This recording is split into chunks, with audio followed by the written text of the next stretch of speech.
നമസ്കാരം. ഉപ്പും മുളകും ലൈറ്റ് അങ്ങനെ സത്യങ്ങൾ പുറത്തു വരുന്നു എന്നുള്ളതാണ്. നമ്മൾ 2 ദിവസം കൊണ്ട് ഉപ്പും മുളകും ലൈറ്റിൽ നടന്ന ഫാമിലി ഇഷ്യൂ, അതായത് ആദ്യത്തെ പെൺകുട്ടി ഒളിച്ചോടിപ്പോയി, ആ ഒരു വിഷയം ഉണ്ടായിരുന്നു.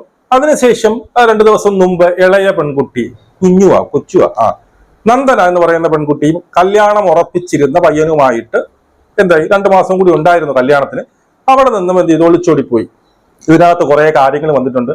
ഇവര് കല്യാണം മുടക്കാൻ ഇവർക്ക് താല്പര്യമില്ലായിരുന്നു, വസ്തു വിൽക്കാൻ താല്പര്യമില്ലായിരുന്നു. അങ്ങനെയൊക്കെയാണ് അവരുടെ ആ വീഡിയോ കാണുമ്പോൾ നമുക്ക് പ്രതീതി ഉളവാക്കുന്നത്. ഇത് വിൽക്കണോ വേണ്ടയോ എന്നുള്ള രീതിയിലൊക്കെ വന്നു. ഈ ഒരു വീഡിയോ ഇട്ടത് കൊണ്ടാണ് അവർക്കത് പിടിക്കാതെ അങ്ങനെ ഇങ്ങോട്ട് പ്രശ്നമായി എന്നുള്ള തരത്തിലുള്ള ന്യൂസുകൾ കാര്യങ്ങളൊക്കെ വന്നു. പക്ഷേ ഇതൊന്നുമല്ല സത്യാവസ്ഥ എന്നറിയാൻ കഴിഞ്ഞ വീഡിയോയിൽ അവസാനം ഞാൻ പറഞ്ഞു വെച്ചൊരു കാര്യമുണ്ട്. ഈ അമ്മയും അച്ഛനും യഥാർത്ഥത്തിൽ പാവങ്ങളാണോ? ഇവരെ പറ്റിക്കുന്നത് അല്ലെങ്കിൽ ഈ പറയുന്ന പ്രശ്നങ്ങളൊക്കെ ഉണ്ടാക്കുന്ന ഈ മക്കളാണോ എന്ന് ഞാൻ പറഞ്ഞു നിർത്തിയായിരുന്നു. അത് സത്യമാകുന്ന രീതിയിലാണ് ഇപ്പോൾ വരുന്ന വാർത്തകൾ. അതായത് നമ്മുടെ സുഹൃത്തിനെ ഒക്കെ ഇവർ വിളിച്ചിട്ടുണ്ടായിരുന്നു, പല യൂട്യൂബേഴ്സിനെ അവർ വിളിക്കുന്നത്. നമ്മുടെ സുഹൃത്തുക്കളെയും ഇതിനകത്ത് വിളിച്ചപ്പോൾ അവർ കാര്യങ്ങളൊക്കെ വളരെ വ്യക്തമായിട്ട് പറഞ്ഞിട്ടുണ്ട്. കുറച്ച് കാര്യങ്ങളൊന്നും നമുക്കിതിൽ പുറത്തു വിടാൻ പറ്റാത്ത കുറച്ച് കാര്യങ്ങളുണ്ട്. എങ്കിലും നമ്മൾ അറിഞ്ഞ കാര്യങ്ങൾ പറയണം. നമുക്കൊരു തെറ്റ് പറ്റിയെങ്കിൽ ഈ പറഞ്ഞതുപോലെ നമ്മൾ എന്ത് ചെയ്യണം, നമ്മളിത് തിരുത്തുക എന്നുള്ളതാണ്. അപ്പൊ നമുക്ക് പിന്നീട് മനസ്സിലാക്കാൻ സാധിച്ച കുറച്ച് കാര്യങ്ങളുണ്ട്. അതിൽ നിന്നൊക്കെ ടോട്ടലി നമ്മൾ ഒരു കാര്യം പറഞ്ഞു കഴിഞ്ഞാൽ ഇതിനകത്ത് എല്ലാം കൂടി ചേർക്കുമ്പോൾ നമുക്ക് തോന്നുന്ന ഒരു കാര്യം, ഈ കല്യാണം കഴിഞ്ഞ പയ്യൻ, ഇപ്പം ഇളയ പെൺകുട്ടിയെ കല്യാണം കഴിച്ച പയ്യന്റെ സ്വഭാവവുമായി ബന്ധപ്പെട്ടാണ് ഇവിടെ തർക്കങ്ങൾ വന്നത് എന്നാണ് അറിയാൻ സാധിക്കുന്നത്. ഇപ്പൊ എന്തായാലും അവര് തമ്മിൽ ഇപ്പം ആ പയ്യന്റെ സ്വഭാവം എന്തായാലും ഈ പെൺകുട്ടിനെ അറിയാം, ഓടിപ്പോയ പെൺകൊച്ചിനറിയാം. അവർ എന്തായാലും ഫാമിലി ആയിട്ട് ജീവിക്കുന്നു. പക്ഷെ നമ്മൾ ഈ അമ്മയും അച്ഛനെയും നിരന്തരം നമ്മൾ ഇങ്ങനെ ടാർഗറ്റ് ചെയ്യുമ്പോൾ അവരവിടെ വെള്ളപൂശപ്പെടുകയാണ്. അവരവിടെ മാന്യവരായിട്ട് ചമഞ്ഞിരിക്കുന്നത് ശരിയല്ലല്ലോ. ആരായാലും ആരുടെ ഭാഗത്തായാലും തെറ്റ് എന്നുള്ളത് അവർ തന്നെയാണ് അനുഭവിക്കുന്നത്. അതിന്റെ ഫലം അവർ തന്നെ അനുഭവിക്കണം. അതുകൊണ്ട് തന്നെ ഈ അച്ഛനും അമ്മയും പറയുന്നതിൽ ചില കാര്യങ്ങളുണ്ട്. അച്ഛനും അമ്മയിലും ഒരിക്കലും ഈ പറഞ്ഞ കെട്ടിച്ച് വിടാൻ മടിച്ചല്ല അവരങ്ങനെ ചെയ്തത് എന്നാണ് നമ്മൾ സംസാരിച്ചപ്പോൾ നിന്ന് നമുക്ക് മനസ്സിലായ കാര്യങ്ങൾ അങ്ങനെയാണ്. അതായത് അവർ കെട്ടിച്ചു വിടാൻ വേണ്ടി തന്നെയാണ് ഇരുന്നത്. ഇതിന്റെ ഇടയിൽ ചില സംഭവ വികാസങ്ങൾ നടന്നിട്ടുണ്ട്.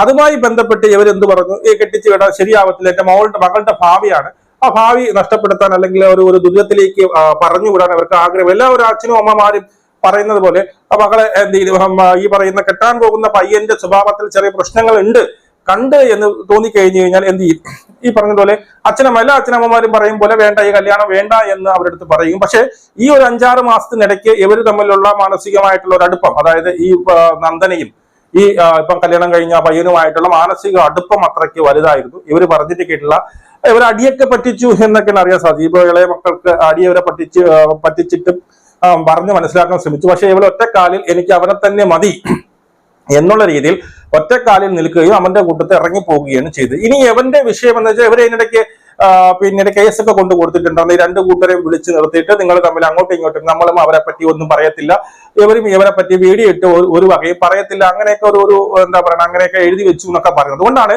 ഈ പറയുന്ന 3 ഫാമിലിയും ഇതിന്റെ മാറ്റർ എന്താണ് കാര്യം എന്നുള്ളത് തുറന്ന് പറയാത്തത് എന്നുള്ളതാണ് നമുക്ക് അറിയാൻ സാധിക്കുന്നത്. ഇനി ഇതിന്റെ മാറ്ററിലേക്ക് വന്നു കഴിഞ്ഞാൽ നമുക്ക് അറിയാൻ സാധിക്കുന്നത്, അല്ലെങ്കിൽ പല കമന്റുകളായിട്ട് നമ്മൾ പേഴ്സണലായിട്ടൊക്കെ നമ്മുടെ അവരുടെ ബന്ധുക്കളും പലരെയൊക്കെ അവരുടെ വീടിന്റെ പരിസരത്തുള്ളവരെയൊക്കെ നമ്മളെ കോൺടാക്ട് ചെയ്തിട്ടുണ്ട്. അവരൊക്കെ അതിനകത്ത് പറയുന്ന ഒരു കേസ് എന്ന് വെച്ച് കഴിഞ്ഞാല് മറ്റൊന്നുമല്ല, ഈ പയ്യന് മറ്റൊരു പെൺകുട്ടിയുമായിട്ട് ഒരു റിലേഷൻ ഉണ്ടായിരുന്നു എന്നുള്ള ഒരു ന്യൂസ്, വളരെ വൈറ്റലായിട്ടുള്ള ഒരു ന്യൂസ് വരുന്നുണ്ട്. അതായത് ഈ കല്യാണത്തിന് എൻഗേജ്മെന്റിന്റെ തലേ ദിവസം വരെയും ഈ മറ്റു പെൺകുട്ടിയുമായിട്ട് അശ്ലീല ചാറ്റുകൾ ഈ പറയുന്ന പയ്യൻ ചെയ്തിരുന്നു എന്നുള്ളൊരു ന്യൂസ് വരുന്നുണ്ട്. ഇതുവരെയൊക്കെ നമുക്ക് പറഞ്ഞുള്ള അറിവാണ്, ഇതിന്റെയൊക്കെ പ്രൂഫ് അവരെ കയ്യിലുണ്ട് എന്നുള്ളതാണ് പറയുന്നത്. അതായത് ഈ പെൺകുട്ടി, അതായത് ഈ പയ്യനുമായിട്ട് ചാറ്റ് ചെയ്തിരുന്നതിൽ പയ്യന്റെ കാമുകയായിരിക്കും, എന്തോ ആയിക്കോട്ടെ, അശ്ലീല ചാറ്റ് ചെയ്യുന്ന ഒരു പെൺകുട്ടിയാണ്. ആ കുട്ടി ഇവരുടെ എൻഗേജ്മെന്റ് സമയത്ത് ഇവരുടെ ചാറ്റിന്റെ സ്ക്രീൻഷോട്ട് എന്ത് ചെയ്തു, ഇവർക്ക് ബന്ധപ്പെട്ടവർക്ക് അയച്ചു കൊടുത്തു എന്നുള്ളതാണ്. ഈ സ്ക്രീൻഷോട്ട് അയച്ചു കൊടുത്തതുമായി ബന്ധപ്പെട്ടാണ് ഈ ഇഷ്യൂസ് മൊത്തം തുടങ്ങിയത്. അവിടെ നിന്ന് ഇവർ പറയുന്നു, വേണ്ട, ഈ പയ്യന്റെ സ്വഭാവം ശരിയല്ല, നീ ഈ കല്യാണത്തിൽ നിന്ന് മാറണമെന്ന് ഏതൊരു അമ്മയും അച്ഛനും പിന്നെ ഉപദേശിക്കും പോലെ ഈ പറയുന്ന അനിയത്തി കുട്ടിയെ എന്ത് ചെയ്തു, ഉപദേശിച്ചു. പക്ഷെ അനിയത്തി കുട്ടിക്ക് ഞാൻ പറഞ്ഞില്ലേ, കുറെ ഒരു 5-6 മാസമായില്ലേ ഇവര് തമ്മിൽ ഫോൺ വിളിയും ഒരു കാണാൻ പോവുകയൊക്കെ ചെയ്തിട്ടുണ്ട്. അപ്പൊ മാനസികമായിട്ട് ഒരു അടുപ്പം, ഈ പ്രണയം ഇങ്ങനെ കുടുംബടി കൊണ്ട് നിൽക്കുമ്പോൾ അച്ഛൻ പറയുന്നതോ അമ്മ പറയുന്നതോ ഒന്നും കേൾക്കത്തില്ല. അവൻ ഇനി ഒരു കൊലയാളിയാണെന്ന് പറഞ്ഞാലോ, അവനൊരു ബലാത്സംഗ വീരനാണെന്ന് പറഞ്ഞാലോ പെൺകുട്ടികൾക്ക് എന്താണ് അതൊന്ന് അക്സെപ്റ്റ് ചെയ്യാനുള്ള ആ പ്രണയ സമയത്ത് ആര് പറഞ്ഞാലും അക്സെപ്റ്റ് ചെയ്യും. ദൈവം തമ്പുരാൻ വന്ന് പറഞ്ഞാലും അവൻ ശരിയല്ല എന്ന് പറഞ്ഞാലും പെൺകുട്ടി എന്തെങ്കിലും അക്സെപ്റ്റ് ചെയ്യില്ല. അവനെ മതി, അവനാണ് എന്റെ ദൈവം എന്നുള്ളൊരു തരത്തിൽ പറ്റി വളർത്തിയ അമ്മയൊക്കെ മറക്കുന്നത് സ്വാഭാവികമാണ്. ഇവിടെ വരുന്ന നമ്മൾ ഈ പ്രണയം കാലത്ത് നടക്കുന്നത് സ്വാഭാവികമാണ്. ആര് പറഞ്ഞാലും അവർ കേൾക്കത്തില്ല. അങ്ങനെ ഒറ്റക്കാലിൽ നിന്ന് എനിക്ക് അവനെ കെട്ടിയേ മതിയാവൂ എന്നുള്ള ഒറ്റക്കാലിൽ നിന്ന് ഇതിനി അങ്ങോട്ട് പോകുമെങ്കിൽ ഇവര് ഒരു വിധത്തിലും കാരണം പിന്നെ വിവാഹം കഴിച്ചു കൊടുക്കും പിന്നെ തയ്യാറായില്ല എന്നുള്ളതാണ്.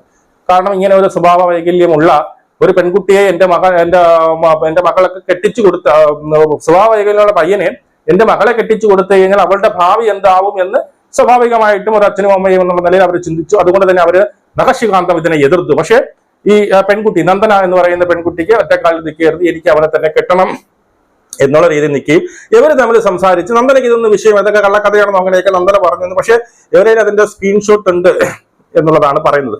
അവർ തന്നെ പറയുന്നുണ്ടല്ലോ ഇതൊക്കെ എന്തെങ്കിലും പറയേണ്ടതായിട്ട് വന്നു കഴിഞ്ഞാൽ നമ്മൾ പുറത്തു വിടും എന്നുള്ളതാണ്. അപ്പൊ ഇതുപോലുള്ള സ്ക്രീൻഷോട്ടുകൾ ഇവരിൽ ഉണ്ടായത് കൊണ്ടാണ് ഇവർ ആ കല്യാണത്തിൽ നിന്ന് പിന്മാറിയതും. ഇവരുടെ വാശിക്ക് പുറത്ത് ഇവരെ എന്ത് ചെയ്തു, ഇവരെ അച്ഛനും അമ്മയും ധിഖരിച്ചുകൊണ്ട് അച്ഛനും അമ്മയും പറയുന്നത് ഒന്നും കേൾക്കാതെ അവനും ഈ പറയുന്ന അവന്റെ അച്ഛനും അവന്റെ വീട്ടിലെ കുടുംബക്കാരെ അവൻ കൺവിൻസ് ചെയ്ത് എടുപ്പിച്ചതാണ് എന്നുള്ളതാണ് നമുക്ക് പറയാം. അവൻ കൺവിൻസ് ചെയ്ത് എന്തായാലും എനിക്ക് ഇവളെ പറ്റത്തില്ല, ഇവളെ കെട്ടിയേ പറ്റുള്ളൂ എന്നുള്ള രീതിയിൽ കൺവിൻസ് ചെയ്യിപ്പിച്ചുകൊണ്ട് ഇവരെ കൊണ്ട് കെട്ടിച്ചു കൊടുത്തത് എന്നുള്ളതാണ് ഇപ്പോ നമുക്ക് അറിയാൻ സാധിക്കുന്നത്. മനസ്സിലായി. അച്ഛനും അമ്മയും പരമാവധി ഇവരെ പറഞ്ഞു പിന്നെ എന്ത് ചെയ്തു മാറ്റാൻ വേണ്ടി ശ്രമിച്ചു. എന്തായാലും നമ്മൾ മുമ്പ് ഇട്ട വീഡിയോസിൽ രണ്ടെണ്ണം നമ്മൾ ട്രിം ചെയ്ത് മാറ്റിയിട്ടുണ്ട്.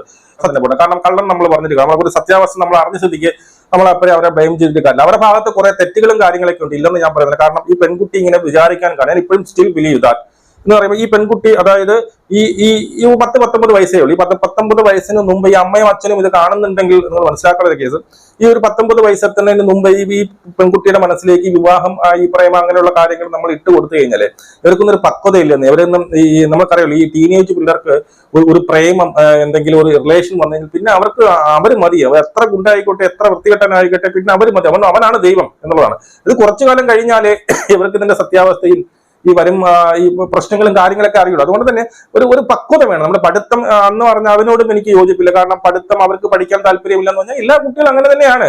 നമ്മുടെ കുട്ടികൾ അങ്ങനെയല്ല, അമ്മ എനിക്ക് പഠിക്കണം ഞാൻ അടുക്കള കയറിക്കൊള്ളാം എന്ന് തന്നെയാണ്. പക്ഷെ നമ്മുടെ മാതാപിതാക്കളാണ് പഠിത്ത അറിവ് സാമൂഹിക അറിവും അതിന്റെ കൂട്ടത്ത് വരുമല്ലേ. ഇപ്പൊ ഈ നമ്മുടെ അന്തരീക്ഷം എങ്ങനെയാണ്, അല്ലെങ്കിൽ നമ്മുടെ പരിസരം എങ്ങനെയാണ്, നമ്മുടെ സംസ്കാരം എന്താണ്, ഇതൊക്കെ പഠിത്തത്തിൽ കൂടെയൊക്കെ അറിയുള്ളൂ. അതുപോലെ തന്നെ ഈ മാതാപിതാക്കൾ പറഞ്ഞു കൊടുക്കും. അപ്പൊ ഒരു പെൺകുട്ടിക്ക് ഇനി പഠിക്കണ്ട എന്ന് പറയുമ്പോൾ അത് വേണ്ട, ശരി നിന്റെ ഇഷ്ടത്തിൽ നടക്കുന്ന കല്യാണം, എനിക്ക് പഠിക്കണ്ട മണി കെട്ടിത്തരണം എന്ന് പറയുമ്പോൾ കെട്ടിച്ചു കൊടുക്കുകയല്ല വേണ്ടത്. അവർക്കൊരു 10-20 വയസ്സൊക്കെ കഴിയുമ്പോഴേ അവർക്കൊരു ചിന്തിക്കാനുള്ള കഴിവുണ്ടാവും. മനസ്സിലായി. അതിനുശേഷം 20 വയസ്സിനൊക്കെ ശേഷം വരുന്ന പ്രണയങ്ങളൊക്കെ ഒരുവിധം ലാസ്റ്റ് ചെയ്യുന്നതും ഒരുവിധം അറിഞ്ഞുകൊണ്ടും അവരുടെ സ്വഭാവം എല്ലാം കൃത്യമായിട്ട് അറിഞ്ഞുകൊണ്ടൊക്കെ ആയിരിക്കും അവർ എന്ത് ചെയ്യും ഒരു പ്രണയത്തിലേക്ക് പോകുന്നത്. അപ്പം ഇതിനു മുമ്പ് ഒരു 15 ടീനേജ് പ്രായത്തിലൊക്കെ ഉണ്ടാകുന്ന പ്രണയത്തിന് കണ്ണില്ലെന്നേ. അവർക്ക് ഈ പ്രണയത്തിന് കണ്ണില്ല എന്ന് പറഞ്ഞാൽ ടീനേജ് പ്രായത്തിലുള്ള അവർക്ക് കണ്ണും മൂക്കൊന്നും ഇല്ല. അവർക്ക് അവനെ മതി എന്നുള്ളതാണ്. അപ്പൊ ജയിക്കുക ഈ ലോകത്തെ എല്ലാവരുടെടുത്തും ആളെടുത്ത് വെട്ടാൻ വേണ്ടിയിട്ട് അവർ റെഡി, അതിന് വേണ്ടിയിട്ട് വേണമെങ്കിൽ മരിക്കാനും വരെ അവർ റെഡിയാവും, ആത്മഹത്യക്കോ എന്ത് വേണമെങ്കിലും അവർക്ക് റെഡിയാകുന്ന ഒരു സിറ്റുവേഷൻ ആണ്. അങ്ങനെ നമുക്കറിയാലോ. ഇത്രയും കാലം വളർത്തി വലുതാക്കിയ അച്ഛനും അമ്മയൊക്കെ മറന്നുകൊണ്ട് ഒരു പയ്യന് വേണ്ടിയിട്ടുള്ള ഒരു പെണ്ണിന് വേണ്ടിയിട്ട് ആത്മഹത്യ ചെയ്യുന്ന എത്രയോ നമ്മുടെ ഈ പറയുന്ന നമ്മുടെ സംഭവങ്ങൾ നമ്മൾ വാർത്തകൾ കേൾക്കുന്നില്ലേ. അപ്പൊ അതുകൊണ്ട് തന്നെ ഇതിനകത്ത് നിങ്ങൾക്കും അച്ഛനും അമ്മയ്ക്കും ഈ പരോക്ഷമായുള്ള തെറ്റുകളുണ്ട്.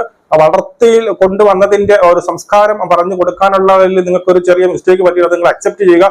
ഇനിയുള്ള 2 കുട്ടികളിൽ തന്നെ ആ രീതിയിൽ അവർക്ക് പഠിക്കാൻ ബുദ്ധിമുട്ടാണെന്ന് പറഞ്ഞാലും പഠിപ്പിക്കുക എന്നുള്ളതാണ്. മനസ്സിലായി. അതുപോലെ 19 വയസ്സിന് 20 വയസ്സിനകത്തും കെട്ടിച്ചുകൂടാ ഒന്നും അത്രയ്ക്ക് ധൃതിയൊന്നും കാണിക്കണ്ട. 10, 28, 24, 25 വയസ്സിന് ഇവിടെ ലോകം ഒന്നും ഇടിഞ്ഞു വീഴാൻ പറ്റില്ല.